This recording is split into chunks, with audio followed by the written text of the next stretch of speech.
Cristiano Ronaldo, one of the most popular and followed person on the planet.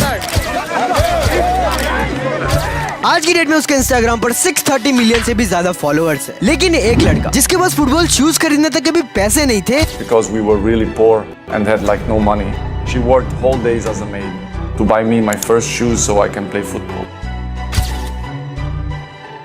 कैसे आज एक Instagram post के करोड़ों रुपए चार्ज करता है। लेकिन ये सब हुआ कैसे? ये सब कुछ हुआ सिर्फ एक सिंगल डिसीजन के चलते। अगर रोनाल्डो ने उस वक्त रिस्क ना लिया होता तो शायद आज तुम उसका नाम भी नहीं जानते। पर आखिर वो एक कौन सा डिसीजन था जिसने उसकी जिंदगी बदल दी? बिकॉज जहाँ वो बचपन में सड़क साफ करने का काम किया करता, उन स्ट्रगल्स के चलते वो अंदर से पूरी तरह टूट चुका था। आज वो एक बिलियनर, ग्लोबल ब्रांड और एक इंस्पिरेशन बन चुका। उसके अचीवमेंट्स एंड स्किल्स के चलते लोगों ने उसे ग्रेटेस्ट ऑफ ऑल टाइम, गोट का टाइटल दे रखा है। पर सवाल ये आता है, क्या वो हमेशा से ही गोट था? बिल्कुल नहीं। रोनाल्डो के कुछ मिस्टेक्स की वजह से उसके खुद के फैंस उसे हेट करने लगे, उसे थ्रेट्स मिल रहे थे। एक मैच में तो वो फील्ड पर ही रो पड़ा, बट रोनाल्डो ने कहा your hate makes me unstoppable. Ronaldo की लाइफ में एक ऐसा मोमेंट भी आया जिसने उसे पूरी तरह से तोड़ दिया था, जब एक डिजीज के चलते डॉक्टर ने कहा शायद ये लड़का कभी फुटबॉल ना खेल पाए। So this is the story of a kid जिसके सिर्फ एक डिसीजन के चलते आज वो दुनिया भर पे रूल कर रहा है।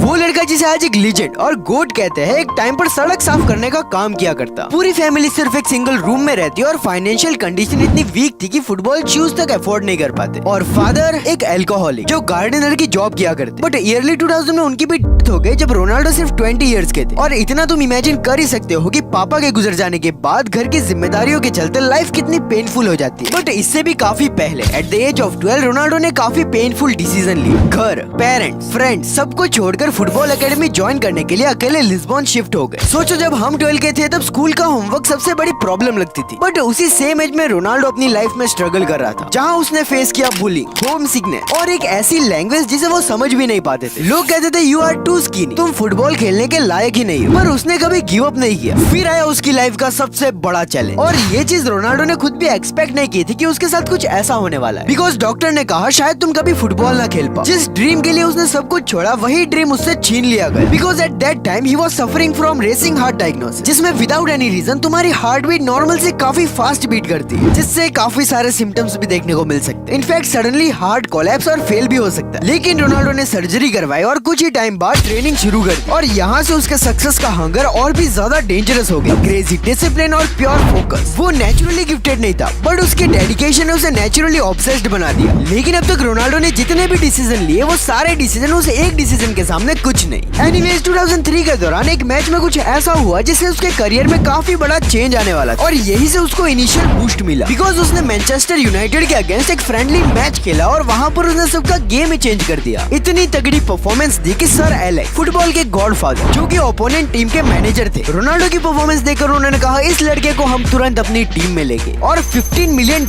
में रोनाल्डो को साइन किया। यही से रोनाल्डो की एक्चुअल फुटबॉल जर्नी शुरू हुई। पर दुनिया को अभी तक आइडिया भी नहीं था कि आगे क्या होने वाला है। 2004 से रोनाल्डो का ग्लोबल राइज शुरू हुआ। वही स्किनी लड़का अब एक वर्ल्ड वाइड स्टार बनने वाला था। उसका शू सेलिब्रेशन दुनिया भर में वायरल होने लगा। रोनाल्डो का नाम हर न्यूज हेडलाइन में आने लगा। लेकिन एक सेकंड, इस फेम के साथ एक और चीज आई जिसने उसे विलन बना दिया। बिकॉज 2006 में एक इंसिडेंट के चलते फैंस ने उस पर ब्लेम लगाया कि उसने अपने ही टीममेट को रेड कार्ड दिलाया। रेड कार्ड एक पेनल्टी है जिससे कोई प्लेयर मैच से तुरंत बाहर हो जाता है, या तो फिर वो फुटबॉल से हमेशा के लिए डिस्क्वालीफाई भी हो सकता है। लोगों ने तालियों के बदले गालियां देनी शुरू कर दी। लेकिन रोनाल्डो ने सिर्फ एक बात बोली, your hate makes me unstoppable, और डिमोटिवेट होकर गिव अप नहीं किया। वैसे तो उनको अपने करियर में टोटल 12 रेड कार्ड्स मिले, लेकिन 2018 का मूवमेंट सबसे इमोशनल था जब वो लिटरली ग्राउंड पे ही रो पड़ा। बिकॉज मैच के 29th मिनट पर ही उसको रेड कार्ड मिल गया, क्योंकि रोनाल्डो ने गुस्से में अपने ओपोनेंट के बाल पकड़ने जैसा गेस्चर किया और रेफरी ने बिना कंफर्मेशन के ही रोनाल्डो को रेड कार्ड दे दिया। वो इतना इमोशनल इसलिए हुआ क्योंकि वो उसका पहला UCL मैच था और उसने कुछ गलत नहीं किया, फिर भी उसे निकाल दिया गया। लेकिन रोनाल्डो का वापस कमबैक हुआ और 2007 के बाद वो अनस्टॉपेबल बन गया। गोल्स,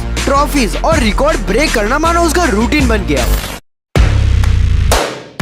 2008 से 2017, 5 बलून डिया, इन शॉर्ट फुटबॉल का ऑस्कर, वर्ल्ड बेस्ट प्लेयर और गोट का टैग। बाकी तो छोड़ो, उसके इंडिविजुअल अवार्ड्स काउंट करना भी मुश्किल है। But the real secret is discipline, no excuse, obsession और सक्सेस के लिए हंगर। एक लड़का जो किसी टाइम पर स्ट्रीट क्लीनिंग का काम किया करता, आज एक बिलियनर है और मोस्ट रेस्पेक्टेड एथलीट भी। लेकिन आखिर वो कौन सा डिसीजन था जिसने उसकी जिंदगी बदल दी? सो वो था कभी हार न मानने का डिसीजन। वैसे तो रोनाल्डो की लाइफ में काफी सारी चीजें हैं जो हम सीख सकते हैं, लेकिन सबसे इम्पोर्टेंट चीज जो हमें सीखनी चाहिए वो है हमेशा ट्राई करते रहो और कभी हार मत मानो। उसकी स्टोरी सिर्फ स्पोर्ट्स की नहीं, माइंडसेट की। आज भी 40 का होने के बाद भी टॉप परफॉर्मेंस दे रहा है। वो कहते हैं ना, age is just a number and excuses are useless. Fans उसको सिर्फ फुटबॉल के लिए नहीं, उसके एटीट्यूड, माइंडसेट एंड पर्सनैलिटी के लिए फॉलो करते हैं। But the actual thing is, ये स्टोरी सिर्फ रोनाल्डो की नहीं, ये उन सबकी स्टोरी है जो अपनी लाइफ में कुछ बनना चाहते हैं, पर रास्ते आसान नहीं होते। शायद हम सबके पास उस जैसा टैलेंट ना हो, पर उस जैसा डेडिकेशन, डिसिप्लिन और कभी गिव अप न करने वाली सोच जरूर हो सकती है। अगर तुम भी किसी स्ट्रगलिंग फेज से गुजर रहे हो या लगता है कि दुनिया अंडर एस्टिमेट करती है, तो याद रखो, रोनाल्डो भी कभी एक स्किनी लड़का था जिसे लोग कहते थे तुम फुटबॉल नहीं खेल पाओगे, पर उसने सबको गलत प्रूव किया और तुम भी कर सकते हो। Keep believing in yourself. At the end Messi versus Ronaldo इतना बड़ा डिबेट चलता है, उसमें सिर्फ एक ही बात बोलूंगा, वर्ल्ड कप जीतने से तुम बेस्ट बन सकते हो, लेकिन दुनिया के हर कोने में रेस्पेक्ट जीतने के लिए तुम्हें रोनाल्डो बनना पड़ता है। बाकी तो अगर तुम यहाँ तक पहुँच चुके हो तो कमेंट कर देना नेवर गिव अप, और अगर तुम्हें ये वीडियो पसंद आई हो तो चैनल को सब्सक्राइब कर सकते हो। और हाँ, मे बी 50 के सब्सक्राइबर्स पे मैं अपना फेस रिवील करने वाला हूँ और हमारे चैनल पर पहला Q&A वीडियो भी आ सकता है। सो अपने क्वेश्चन संभाल के रखना, क्योंकि 50 के सब्सक्राइबर्स जल्दी कंप्लीट होने वाले। मैं मिलता हूँ तुमसे ऐसी ही नेक्स्ट वीडियो में, तब तक के लिए